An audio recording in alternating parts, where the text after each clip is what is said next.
Muy buenos días, distinguidos amigos. Bienvenidos a otra entrega del Diálogo Libre de su periódico Diario Libre, el periódico que más se lee y que más vende en la República Dominicana. Hoy vamos a hablar de educación en general y de educación privada en particular, y para ello hemos invitado al presidente, la directora ejecutiva y un miembro del Consejo Directivo de la Asociación de Instituciones Educativas Privadas, AINEP, de la República Dominicana. Ellos son el licenciado Antón Tejeda, presidente, la licenciada Julia Muñiz, que es la directora ejecutiva, y la licenciada Yasmín Estrella, miembro del Consejo Directivo. Con ellos conversaremos sobre la realidad de la educación en el país, tan batida en estos días por temas interesantísimos, y de la educación privada en particular. El panel de periodistas que tendrá a su cargo la conducción de este diálogo libre está encabezado por la subdirectora de Diario Libre, la periodista Inés Aispun, el subjefe de redacción Eli Heiliger y los periodistas de la redacción integrada de Diario Libre, Wilder Páez y Lisania Batista. En unos instantes arranca este diálogo libre con el presidente, la directora ejecutiva y un miembro del Consejo Directivo de la Asociación de Instituciones Educativas Privadas, AINEP, a quienes damos la más cordial bienvenida con nuestro agradecimiento por haber aceptado esta invitación. Buenos días, bienvenidos. Muchísimas gracias, don Adriano, y al resto del equipo aquí de Diario Libre. Para nosotros es un tremendo orgullo esta invitación, y a mí en particular, que soy un lector asiduo del Diario Libre, mi lectura requerida en la mañana. Los felicito por el gran trabajo y la imparcialidad que yo entiendo que este diario lleva todas las mañanas al pueblo dominicano. Pues y de nuevo, muchísimas gracias a todos ustedes por recibirnos. La doctora Julia Muñiz, como usted dijo, es la directora ejecutiva de AINEP. La señora Yasmín Estrella es la directora general de MC School y también miembro de la Junta de Directores. Yo soy el presidente del Colegio St. George y presidente en este momento de AINEP. Antes de empezar, si ustedes me permiten, yo quiero decirle un poquito qué es AINEP.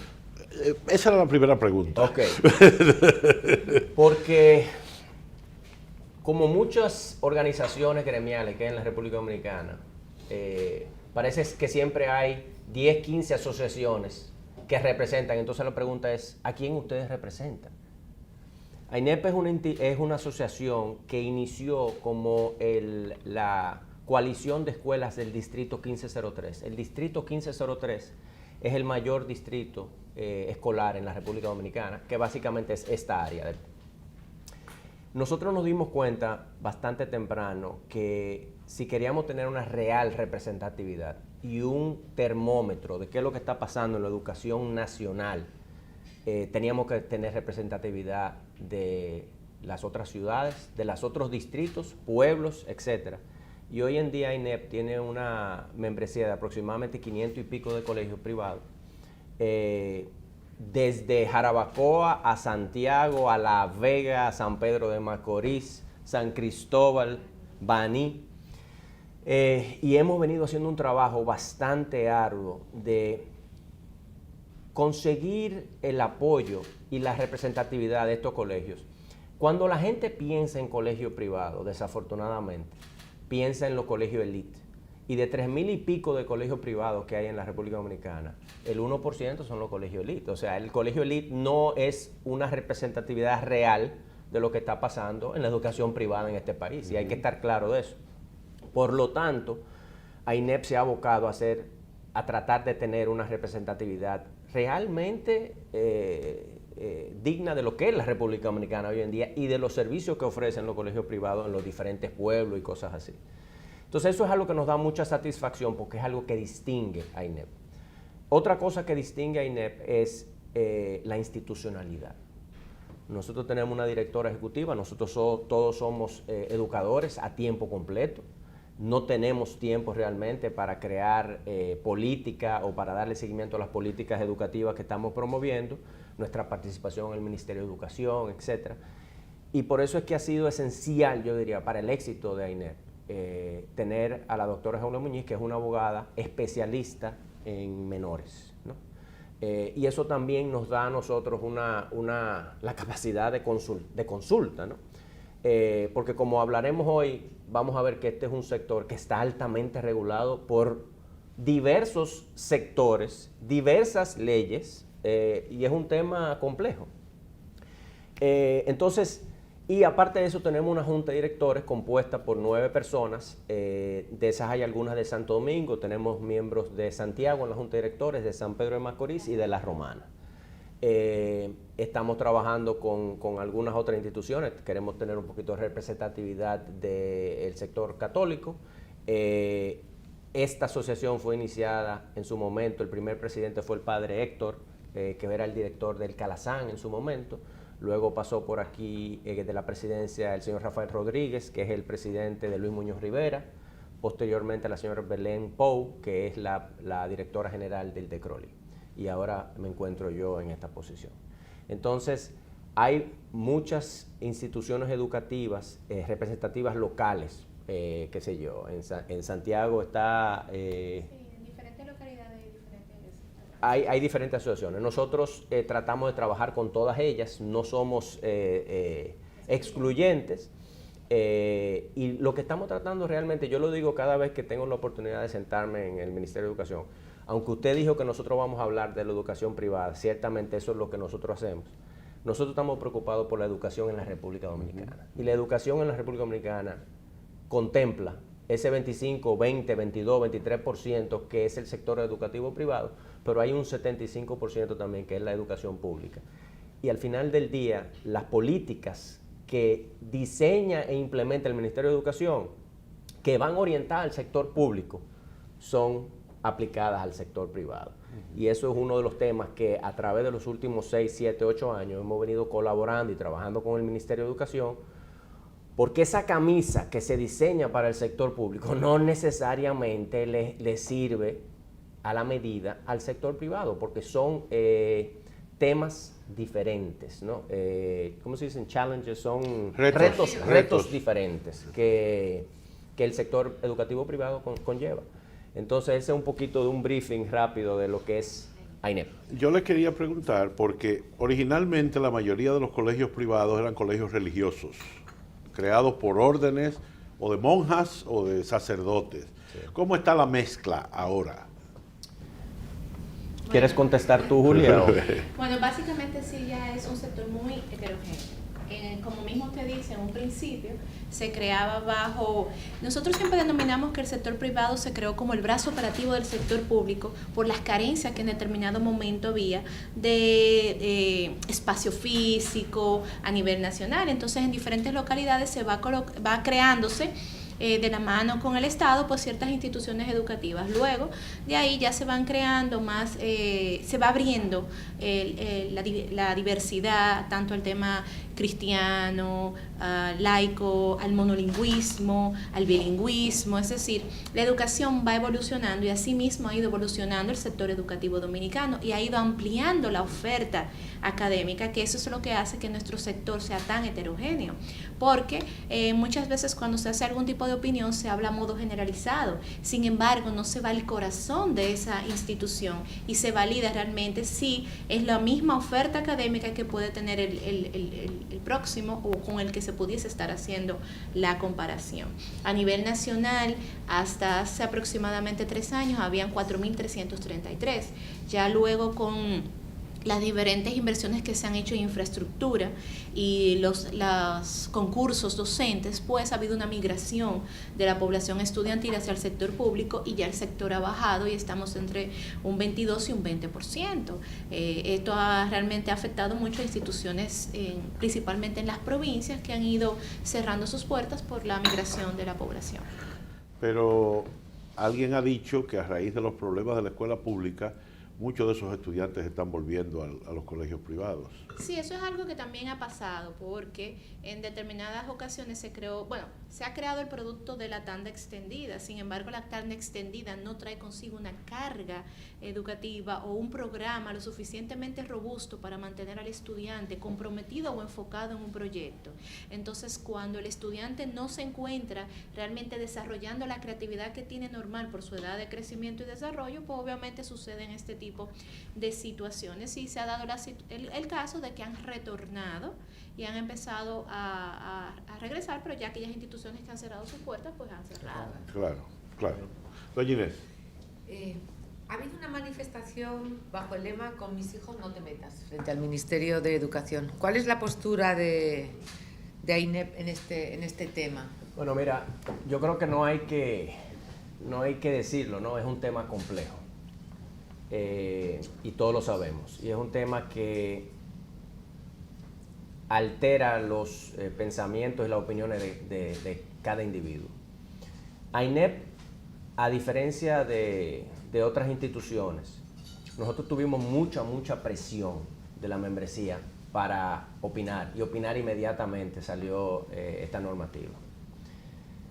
La Junta Directiva lo que decidió fue solicitar una reunión con el Ministerio de Educación, específicamente la nueva dirección de género que se acababa de crear, con la directora de los colegios privados del Ministerio de Educación, y solicitamos la reunión para pedir una aclaratoria. Obviamente hay aspectos de esa ordenanza que a nosotros nos preocupan. Pero no nos pareció justo a nosotros hacer una declaración sin antes darle la oportunidad al Ministerio de Educación de que nos explicara realmente cuáles eran sus objetivos con esta ordenanza, porque pareciese ser que la equidad y la igualdad y el respeto hacia la mujer, que es un problema que tenemos en este país y hay que trabajarlo definitivamente, no es un tema que nosotros ni mucha gente está opuesto. Sin embargo, hay otros temas que se han circulado, dentro de ellos, por ejemplo, de los videos que venimos de Sudamérica, de No te metas con mis hijos, de esa campaña, que la palabra que me viene a la mente es transgiversan, o sea, te cambian un poquito la percepción, y ahí empiezan entonces, está pasando esto, está pasando aquello, y no hay claridad. Nosotros le solicitamos al Ministerio una claridad de esa ordenanza, específicamente en el acápite D de los objetivos de esa ordenanza, habla de la desconstrucción de los estereotipos. Y yo entiendo que ese es un aspecto que es peligroso, y es un aspecto que hay que aclarar exactamente qué es lo que el ministerio se refiere con esa cláusula, con esa oración. Y no solamente eso, que nosotros hacemos hincapié en esto, es qué es lo que se persigue, pero también deberíamos aclarar qué es lo que no se persigue, porque el problema y la preocupación de muchos sectores, muchas padres de familia, muchas familias y muchas instituciones educativas es hasta qué nivel va a llegar la injerencia de la escuela en la educación y la formación de los niños, y qué le compete a la familia. Entonces, nos entramos en aguas muy profundas, que yo entiendo que hay que tener cuidado, qué se dice, qué se hace, en qué forma.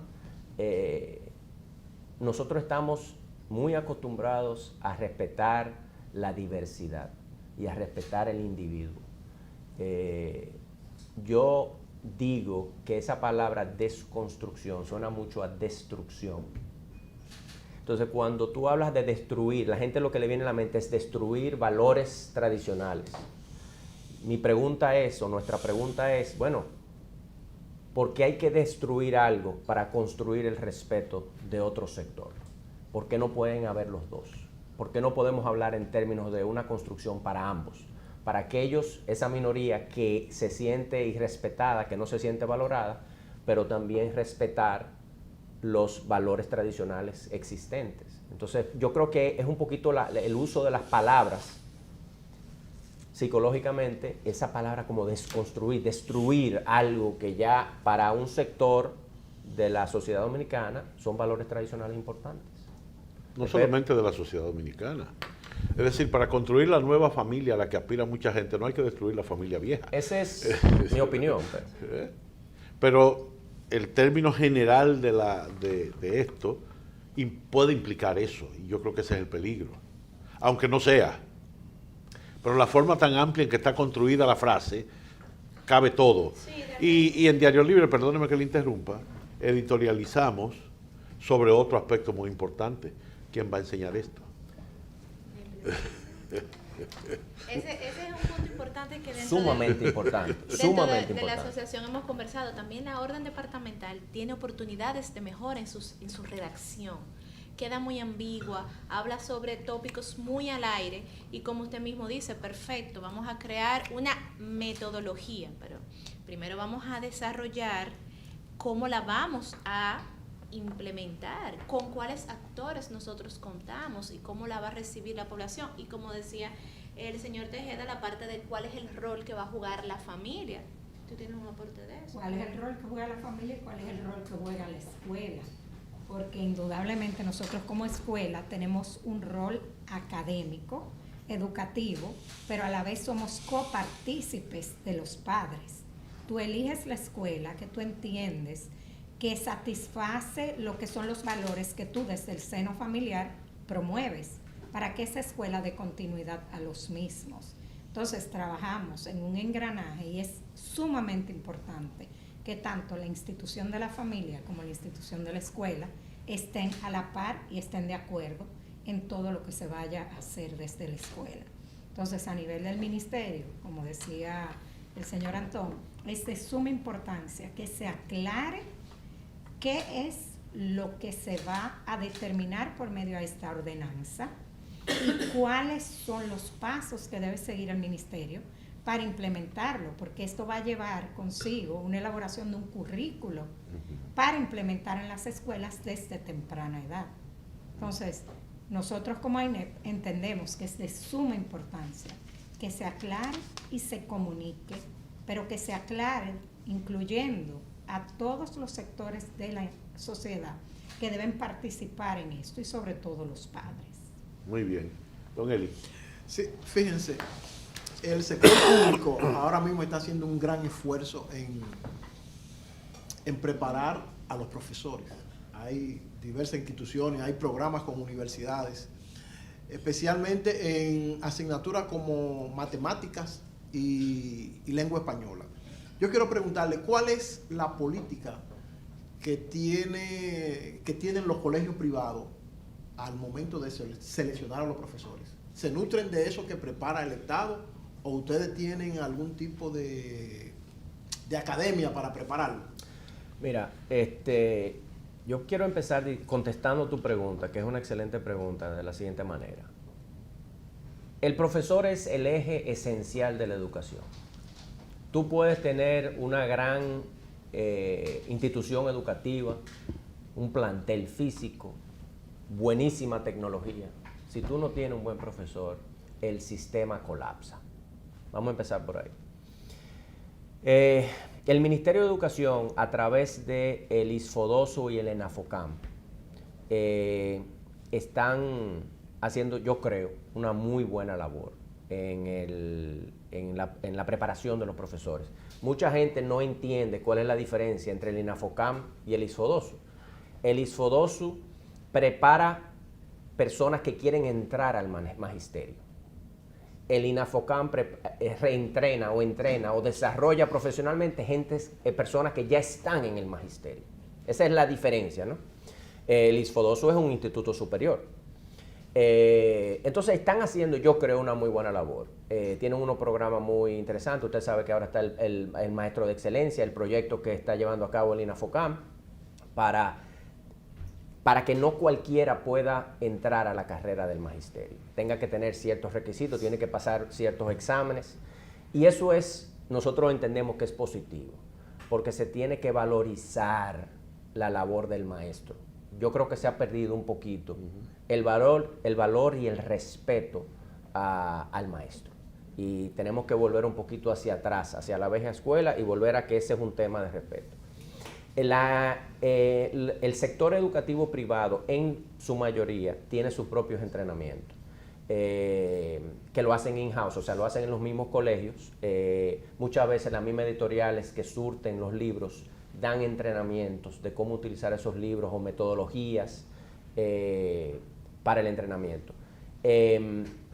Sí ha habido uno que otro caso, ¿no, verdad, Yasmín?, donde hemos colaborado junto al ministerio para hacer formación en conjunta, tanto y esto va al espíritu de lo que es AINEP, tanto para que el sector privado aporte al sector público, pero hay mucho que el sector privado puede aprender del sector público también. Entonces hay una doble vía de aprendizaje y eso es lo que estamos buscando realmente con el ministerio.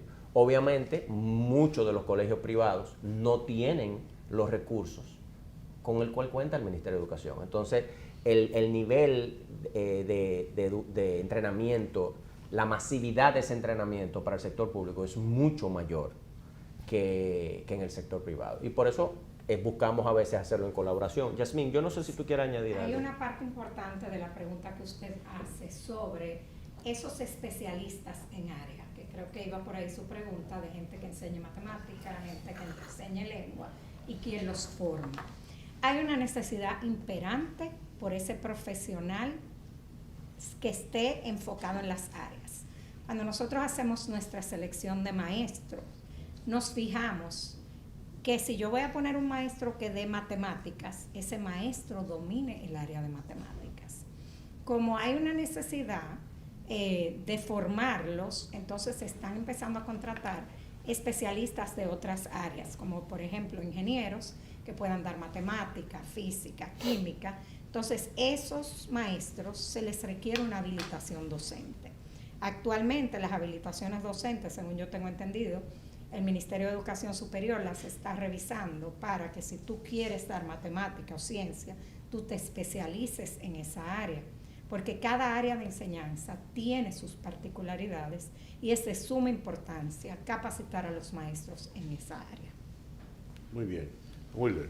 Sí, se aplica en ustedes y les ayuda la ley 66-97 que exonera a los centros educativos privados de algunas cargas impositivas.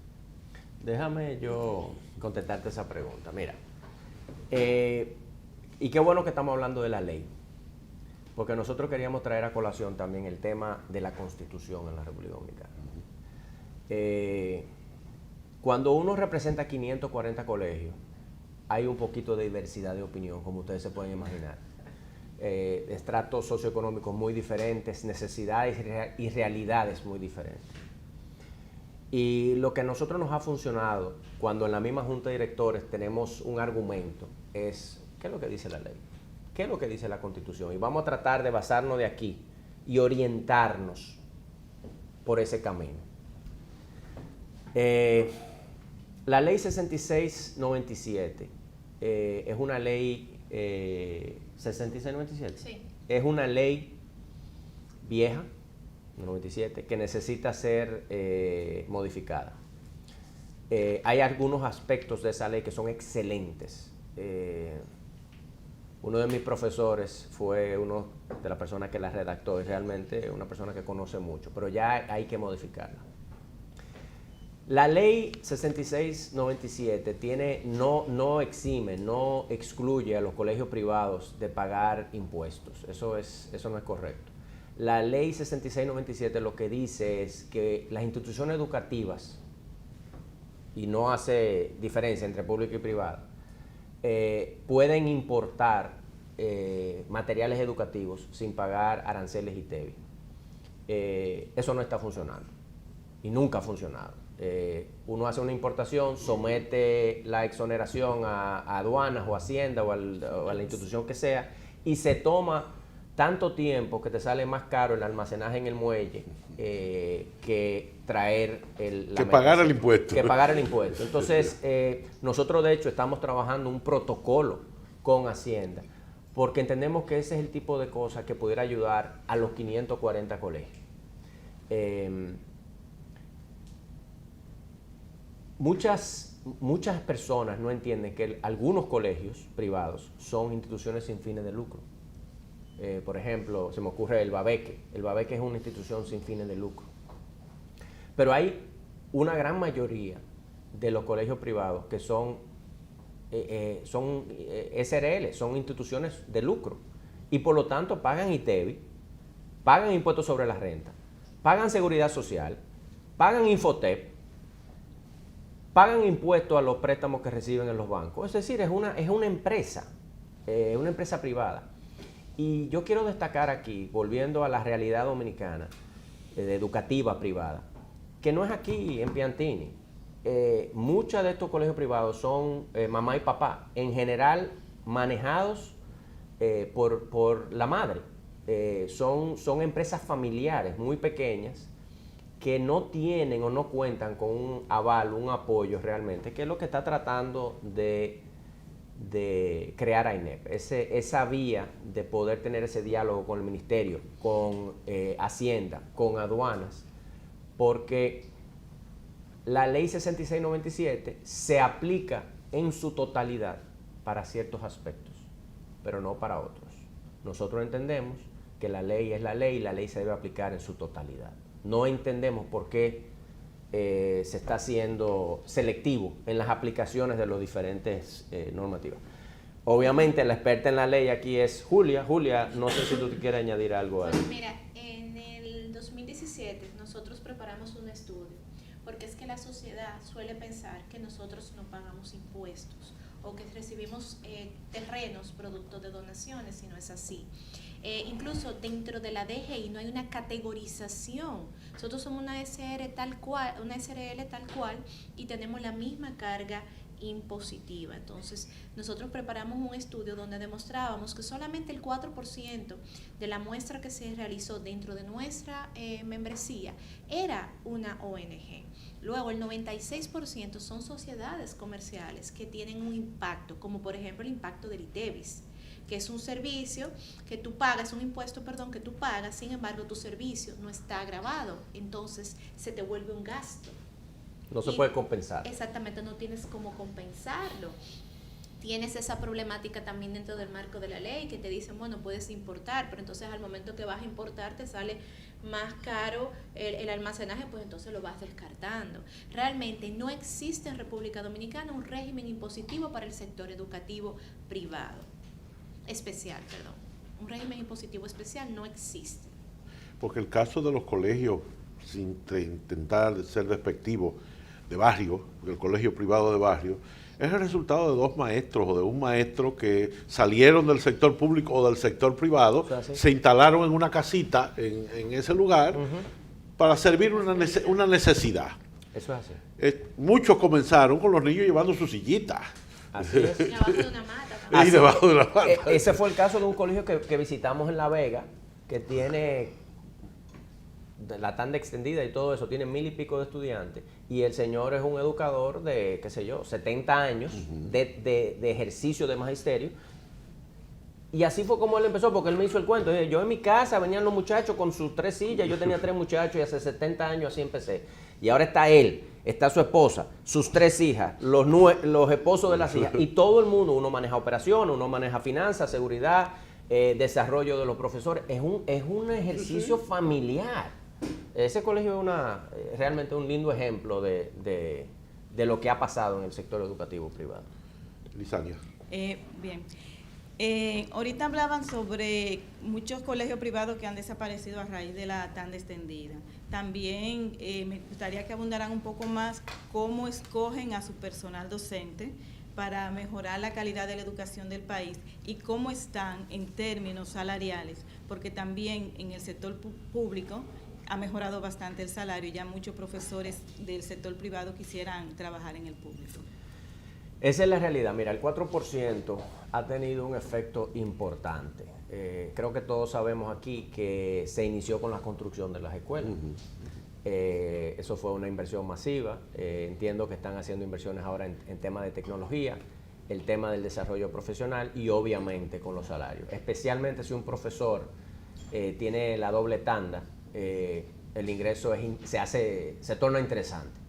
El sector privado ha perdido muchos profesores al sector público. Y yo eso no lo veo mal, porque realmente es responsabilidad del gobierno dominicano proveer una educación pública a la República Dominicana. Y entonces, en ese sentido, la educación privada lo que viene es, como decía la doctora Muñiz, viene a surtir y a dar el servicio de lo que no puede dar el sector público. ¿Cuál es nuestra queja?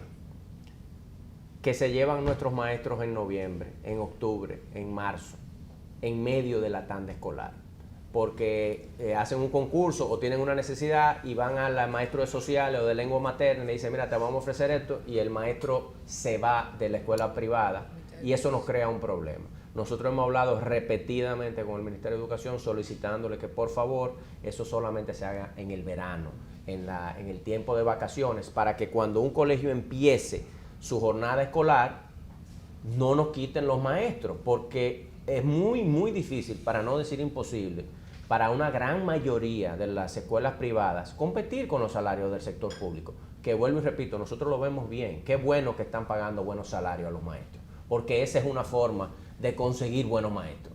Tú quieres buen talento, eso hay que pagarlo. Y eso aplica en la escuela, como aplica en el diario libre, como aplica en cualquier empresa, ¿no? El talento se paga. Yasmín, no sé si tú quieres aportar algo con los temas de los entrenamientos y la calidad educativa. Bueno, sobre todo, yendo por donde tú ibas, deben cambiar los concursos que son en noviembre para evitar la problemática de que los maestros se vayan a mitad de año. Con relación a la pregunta de los entrenamientos, tú quieres saber cómo entrenamos en el sector privado. ¿Y cómo escogen a los profesores? Okay. Si los someten a un proceso de evaluación. Mira, cada colegio tiene su propio criterio de selección de personal. Hay colegios que pasan pruebas psicológicas, hay colegios que te ponen a dar una clase modelo, pero sobre todo hay una depuración de si tú cumples o no con el perfil que se requiere de maestro. Por ejemplo, si yo estoy buscando un maestro de literatura inglesa, yo tengo que buscar un maestro que domine la lengua inglesa y que tenga la formación académica para poder impartir la materia. Es decir, que esté titulado en educación o en áreas afines y que tenga la habilitación docente. Entonces, eso es lo primero, revisar el currículum. Luego de que se revisa el currículum, se somete a un proceso de entrevista. Como te decía, cada colegio tiene su forma de hacerlo. Hay colegios que hacen una entrevista con varios miembros o un comité evaluador y luego de ahí lo van depurando y se pasa luego al director general o a recursos humanos para terminar el proceso.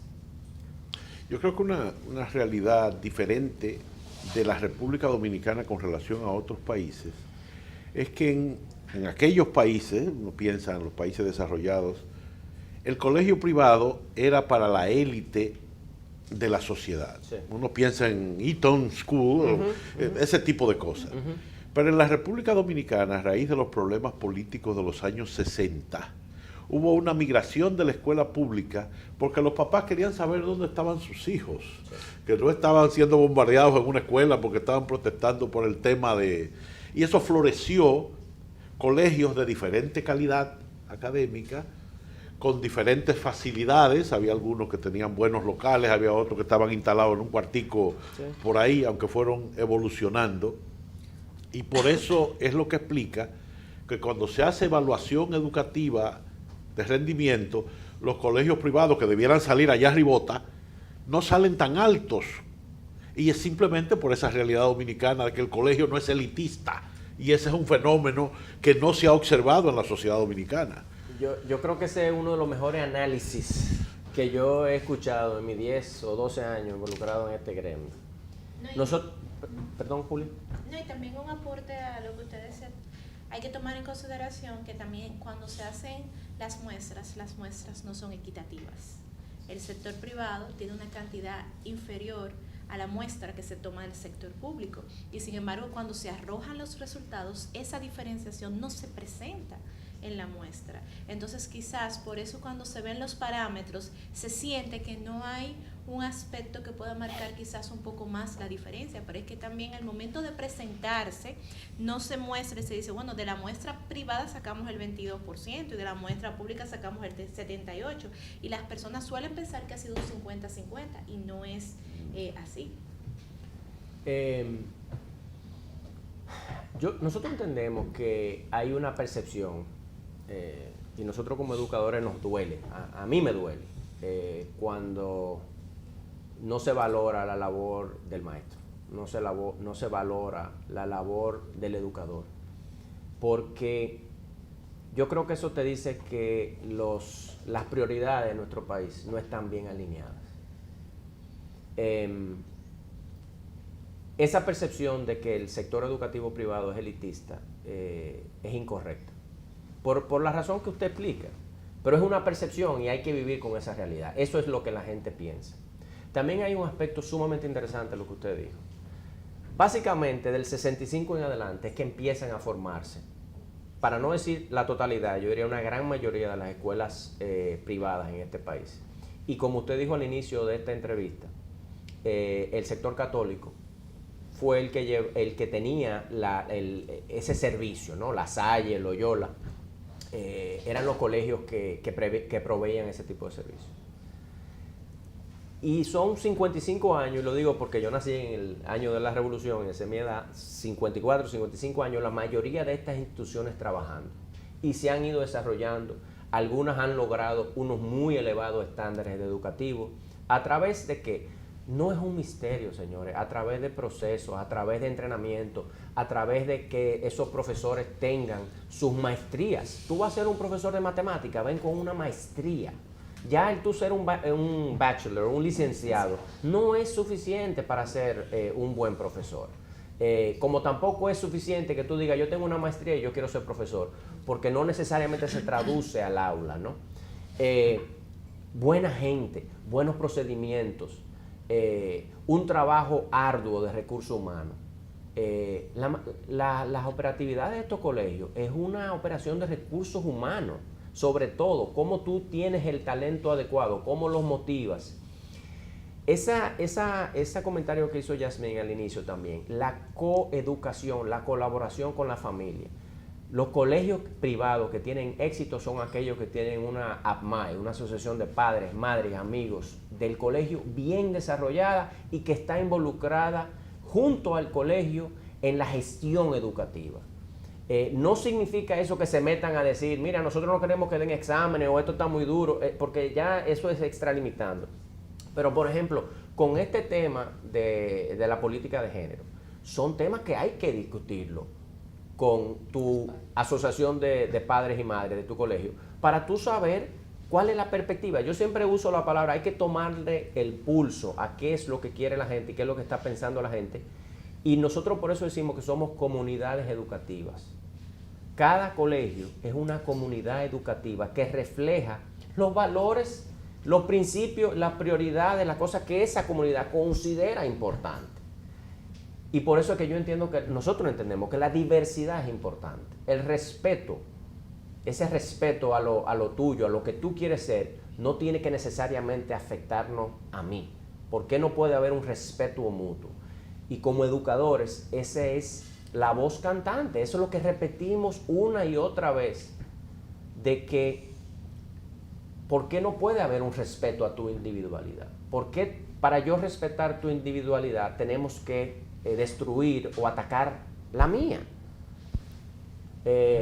Y la realidad es que hay colegios, eso se encuentra mucho más en el sector privado que el público, para no decir que no se encuentra en el público. Tú quieres un colegio de este color y de ese tamaño, bueno, lo vas a encontrar en el sector privado. En el sector público es mucho más homogéneo. Entonces ahí se torna un poquito más complicado el tema. Antón ha dado en el clavo en 2 ocasiones. Para tú tener un sistema educativo de calidad, tú debes tener maestros bien pagados y bien capacitados. La labor docente es una labor de tiempo completo. Tú tienes que darle al maestro el tiempo para poder planificar la instrucción. Con el flujo de información y el cambio constante que hay hoy en día de información, es imprescindible que el maestro estudie y prepare las clases, porque ya los jóvenes con los que estamos actualmente lidiando tienen información 24/7 en la punta de los dedos. Entonces, ahora requerimos de personal capacitado que ayude a los chicos a procesar esas informaciones y a discernir qué es válido y qué no es válido. Tú no puedes dar lo que no tienes. Cuando tú tienes un maestro que no está bien pago, que va a la escuela con miles de preocupaciones, ese maestro no tiene la capacidad en el momento de poder gestionar 20, 25, 30 niños y poderlos guiar y mostrarle actitudes de respeto, actitudes de autovalía.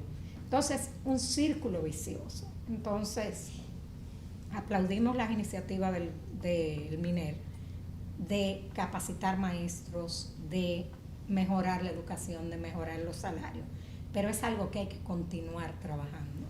Y este trabajo tiene que irse a todos los niveles, no solo a nivel público, sino privado. Nosotros en los periódicos tenemos el problema de las fake news. Ustedes los maestros tienen el problema del fake learning. Imagino que con tanta cosa que anda por el internet por ahí, si el maestro no está preparado lo puede confundir cualquier estudiante. Sí. Lo que dice Yasmín es muy cierto, o sea... Perdón, pero me faltó algo con Yasmín. También está el tema del uso del tiempo.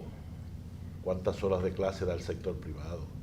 Y bueno, tú puedes tener el maestro bien preparado, claro, pero si el sindicato da la orden de que hoy no hay clase. Claro.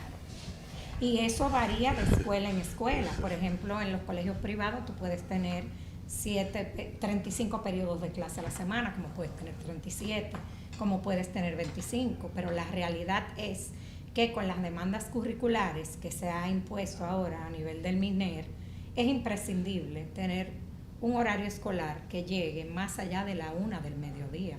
Y esto tiene implicaciones también para el sector privado y para el sector público. Y como usted dice, cuando tenemos un sindicato que dice que vamos a hacer un paro, entonces ahí no estamos anteponiendo lo que se debe tener como centro, que es el estudiante y su aprendizaje.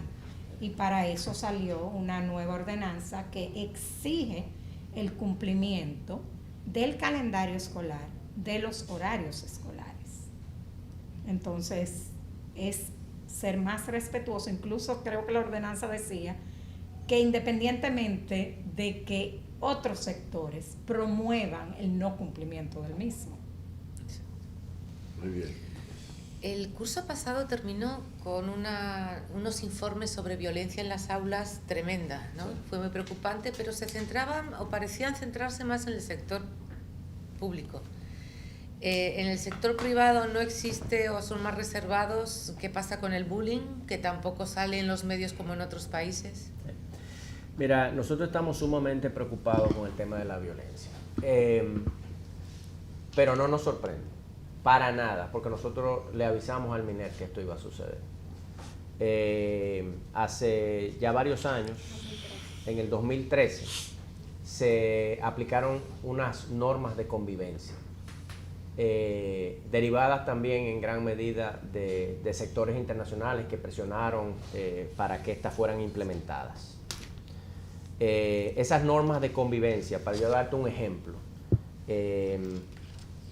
si un niño en el colegio hace trampa en su examen y lo encuentran, no se puede, tú no puedes suspender a ese niño, tú no puedes votar al niño. Es más, yo voy un poquito más lejos. Un niño entra con un arma al colegio y atenta contra otros, ¿no? Tú no lo puedes sacar del colegio. Eso es lo que dice la norma de convivencia. Hay que sentarse con ese niño y decirle, bueno, mira, piensa lo que tú has hecho, que esto con lo otro, siéntate en esta esquina, no lo puedes sacar del colegio, no lo puedes suspender. No hay consecuencias a las acciones. No hay forma de enseñarle a un niño que sus acciones tienen consecuencias. AINEP, junto a otras instituciones educativas, nos opusimos ante el MINER fuertemente de la implementación de esta norma de convivencia en su actual forma, porque dijimos, oye, no nos da la herramienta en la comunidad educativa de disciplinar, no hay forma de tú ejercer disciplina. ¿Y qué va a pasar cuando no hay disciplina? ¿Qué pasa cuando no hay consecuencias de las acciones? Lo estamos viendo en gran medida en nuestro país, o sea, la gente hace lo que le da la gana porque no hay consecuencias. Entonces, el tema de que vimos los niños en las escuelas públicas tirando pupitres y libros y ese tipo de cosas, es alarmante, eso es preocupante y eso es una clara señal de que eso hay que modificarlo, entiendo yo. de mis últimas conversaciones con el ministerio, que ellos van a mirar otra vez la norma de convivencia. Pero nosotros, los colegios privados y públicos, ambos, nos regimos por estas normas de convivencia que tienen que ser modificadas. ¿En qué sentido? Y no quiero sonar como que estoy repitiendo las cosas, pero ¿por qué estamos complicando lo que no es complicado? Joven, usted tomó una acción que es indebida, usted tiene que pagar sus consecuencias. Padre y madre, su hijo tomó una acción indebida, ustedes tienen que apoyar el colegio en que ese niño tiene que pagar sus consecuencias. ¿Qué es lo que está pasando? ¿Por qué este tema es tan complicado? En cuanto a ¿cuál fue la otra? El bullying. Yasmín, yo creo que con el tema del bullying, la palabra bullying significa acoso de una persona a otra constante. Entonces, realmente se saca mucho de contexto y se utiliza mucho el bullying con situaciones cotidianas. Se dan situaciones de conflictos entre chicos que no necesariamente se pueden llamar bullying. Y en muchas ocasiones los padres utilizan el término bullying para defender a su hijo por X o R. Entonces, yo no lo manejo mucho en el colegio y se lo digo mucho a los padres. ¿Qué frecuencia ha pasado? ¿Ha pasado con un mismo niño o realmente su hijo tiene situaciones con muchos niños? Entonces, tenemos que aprender a discernir si es bullying y a ver si mi hijo está teniendo problemas interpersonales, entonces trabajar con mi hijo. Yendo con el tema de la violencia en la escuela y de lo que pasó al final del año escolar, yo entiendo que independientemente de la norma, y lo dijimos desde el principio, esto es una labor en equipo. Entonces, si usted, papá, vio a su hijo tirando esas sillas y destruyendo el mobiliario de su escuela, si tu papá viste a tu hijo rompiendo y ensuciando tu ciudad, el padre debe también asumir su rol. Y hubiese sido fabuloso y hubiera mandado un mensaje extraordinario, que todos los padres de esos chicos se aunaran, hicieran que todos recogieran la basura que tiraron, fueran a la escuela y arreglaran y limpiaran.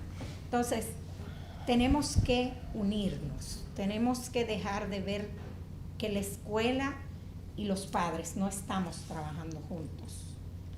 Tú no estás como papá para defender lo indefendible. Tú estás como papá para guiar y educar, porque tenemos violencia en la televisión todo el día. Tenemos violencia en los dispositivos todo el día. Nuestros niños están bombardeados 24/7 de violencia. Entonces, ¿cómo queremos no tener niños violentos cuando todo el día estoy recibiendo que mataron a una, que violaron a una, que acuchillaron a una? Es una cosa impresionante. Entonces, yo creo que esto es un llamado no solo a los padres, a la escuela, a los medios, a la sociedad, de que si eso es lo que nosotros queremos para nuestros niños, entonces vamos a trabajar en equipo y vamos a seleccionar lo que vale la pena seleccionar para quitar el foco de la atención de la violencia, porque estamos haciendo más de lo mismo. Decían los chinos, o dicen los chinos, que se necesita una comunidad para educar a un niño. Claro. Esa es la realidad. Esa es la realidad. Y con el bullying yo quería agregar nada más lo siguiente. Es cierto que hay niños que estamos enamorados de la misma muchacha y peleamos, eso no es bullying, eso es lo que hay. Ahora, los gorditos, para señalar un grupo específico, hay mucha tendencia a que le cometan bullying a las gorditas, a la que tiene algún defecto físico. ¿Y cómo se manejan esos casos? Ok, yo entiendo que nosotros debemos promover una cultura, y lo hacemos desde nuestras escuelas, una cultura de paz y una cultura de respeto. Si yo trabajo con el ser humano, si yo enseño a los chicos que tú eres una persona valiosa, no por lo que tienes ni por lo que haces, sino por lo que eres, es educar el ser más que el hacer o el tener. Entonces, cuando nosotros trabajamos desde pequeño con ese respeto por el otro, de que si tú me agredes, de que si tú me faltas, los maestros promuevan diálogos en los cuales se converse al respecto y se pida disculpa, creo que se van eliminando todo este tipo de cosas. Pero es un trabajo constante. ¿Puedo añadirte algo, Inés, a tu pregunta?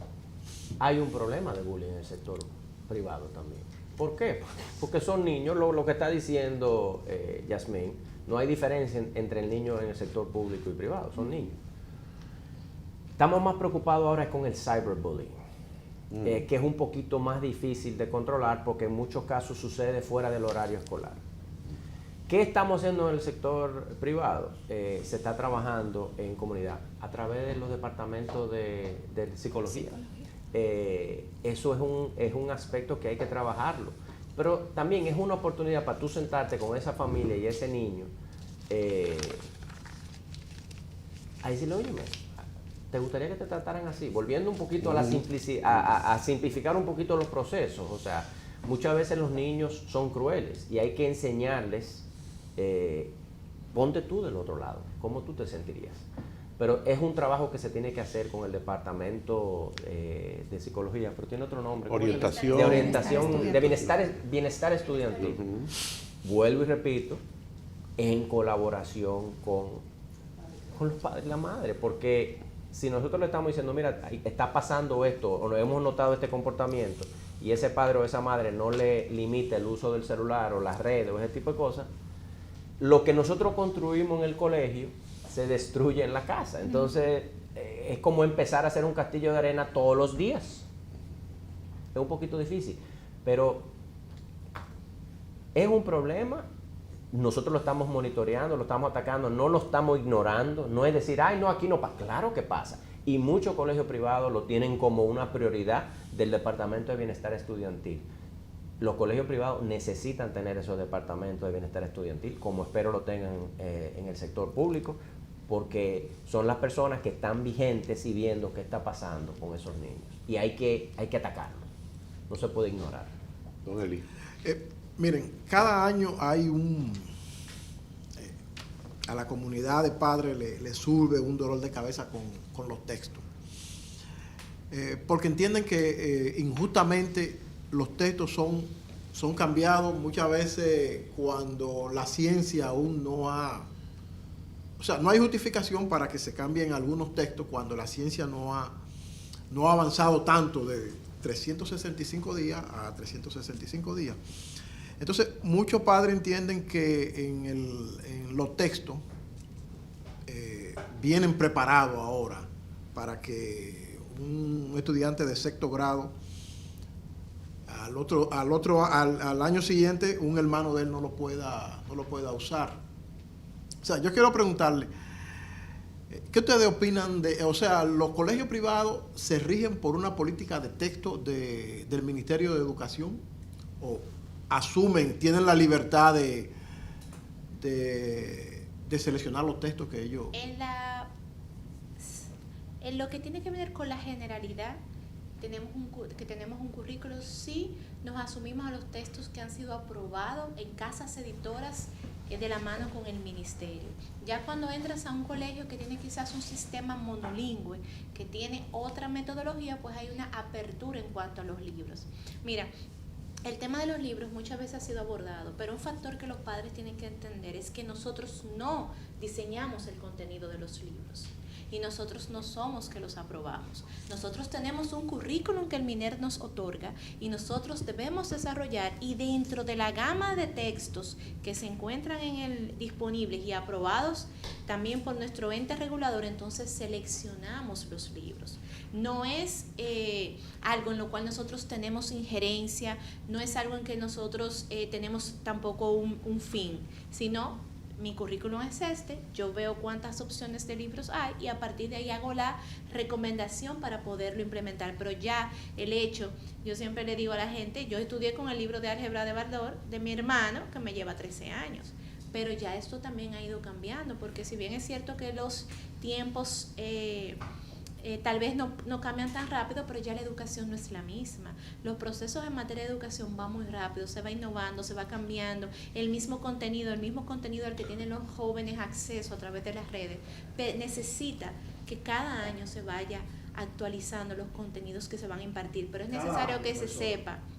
Es la parte que le digo del tema del diseño estructural del libro, de que si se escribe adentro, que si no se puede repetir. Es necesario que se sepa que nosotros no somos los que manejamos esa parte. Nosotros no tenemos injerencia con las casas editoras en cuanto a su diseño y su estructuras de textos. Pero la pregunta que él hace sobre libros de trabajo, yo creo que también es un tema de costo.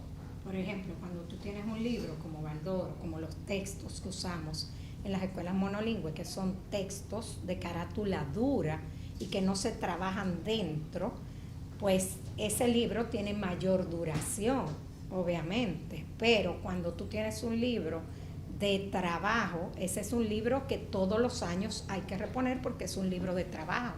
Y sabemos que para algunos sectores esto resulta cuesta arriba, sobre todo cuando tú tienes 3 o 4 hijos. Entonces, sí hay que acogerse a los libros aprobados por el MINER, pero sí debiera también de haber cierta regulación en función de los cambios de texto, porque en las escuelas monolingües hay un ciclo de revisión curricular de cada 5 años. Entonces, si este año me tocó ciencia, yo no cambio ciencia hasta dentro de 5 años, por ende yo no cambio el texto hasta dentro de 5 años. Entonces, como es cíclico, yo no cambio todos los textos a la vez. Profesora, escúcheme, ¿se le permiten a los estudiantes del nivel donde ustedes enseñan que si, por ejemplo, que los padres no compren el texto y le digan, bueno, ustedes van a estudiar en biología la célula, ustedes tienen la opción de internet, el libro del año anterior, el otro libro, porque es el mismo tema?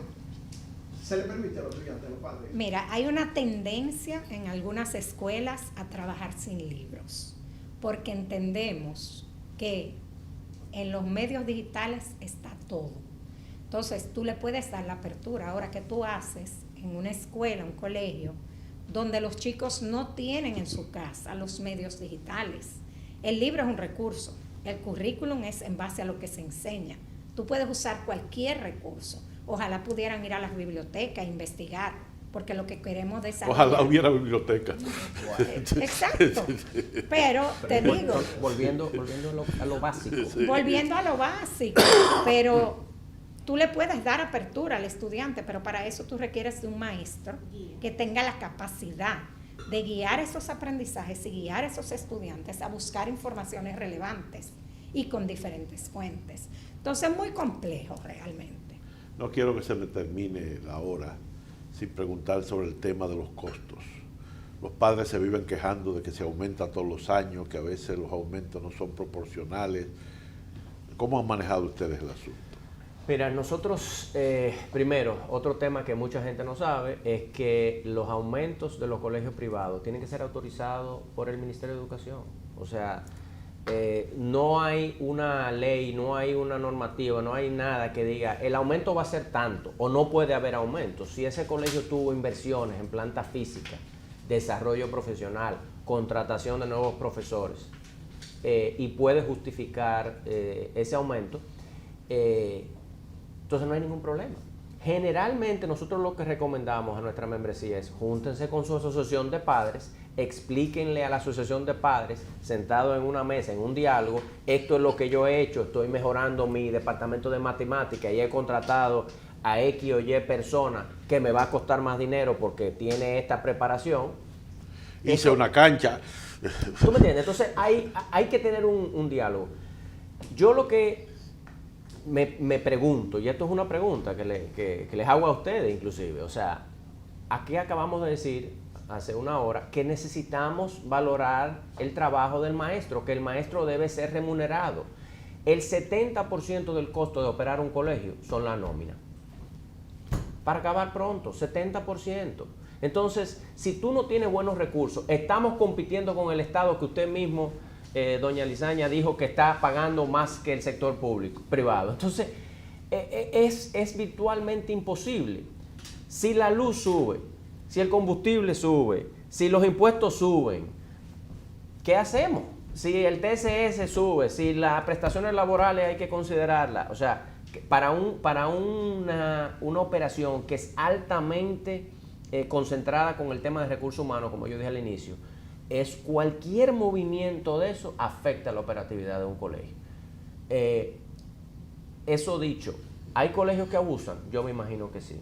Nosotros tratamos de orientarlos a que no lo hagan, que tengan ese diálogo con las familias y obviamente con el Ministerio de Educación. El Ministerio de Educación, en nuestra experiencia, ha sido bastante consecuente. Si tú le puedes demostrar, mira, yo hablé con mi asociación de padres, le presenté los proyectos que tengo, me la aprobaron, mandas una carta diciendo, aprobó, cosa, no hay ningún problema. Ahora, si decimos que aquí la inflación en la República Dominicana ha sido de un 3%, ¿ustedes entienden que es justo que el colegio ajuste su tarifa a un 3% o no? El colegio debe asumir el costo inflacionario. Yo creo que sabemos lo que va a pasar con la calidad educativa si el centro educativo es llamado a absorber cada año la inflación. Eso es uno. Cuando el Banco Central reporta una inflación de un 3%, un 2%, esa es la inflación globalizada. Usted va a la data del Banco Central y te lo da por sectores. Y generalmente tú puedes ver que el sector educativo ha tenido un nivel inflacionario mucho mayor que el promedio, el global. Entonces, son realidades operativas. Nosotros hemos hablado con muchos centros educativos privados y generalmente lo que vemos es que están en promedio los aumentos, yo le digo ajustes, los ajustes son de un 3 a un 10%, dependiendo del año, dependiendo de la inflación en este sector por aquí. Ahora, cuando un colegio cobra, como hacen la mayoría de los colegios privados que cobran mensual, ¿no? Y te cobran 1,000 pesos y lo subieron a 1,200 pesos al mes, es un aumento sustancial porcentualmente, ¿no? Pero realmente no lo es. Entonces, pero el tema del costo, al fin del día, hay tanta opción para los padres y las madres del sector educativo privado que si tú entiendes que este colegio está abusando de ese aspecto, es relativamente fácil buscar otra opción, ¿no? O sea, no hay no es obligado para el padre o la madre. Pero nosotros entendemos y lo que recomendamos, y lo vuelvo a repetir, es ese diálogo con la Asociación de Padres y Madres, porque los más interesados, por lo menos en mi experiencia, en que la calidad educativa y que ese centro progrese y que esté dando una buena educación, son los padres. Ahora, ellos lo quieren ver que ese esfuerzo que están haciendo se está viendo en una cancha nueva, en una biblioteca nueva, en un autobús para el centro para transportar a los niños, ese tipo de cosas. Muy bien, pues muchísimas gracias al licenciado Antón Tejeda, a la doctora Julia Muñiz y a la licenciada Yasmín Estrella de la Asociación de Instituciones Educativas Privadas, AINEP, por su participación en este diálogo libre. A todos ustedes, muchísimas gracias por la atención prestada y hasta un próximo diálogo libre. Buenos días.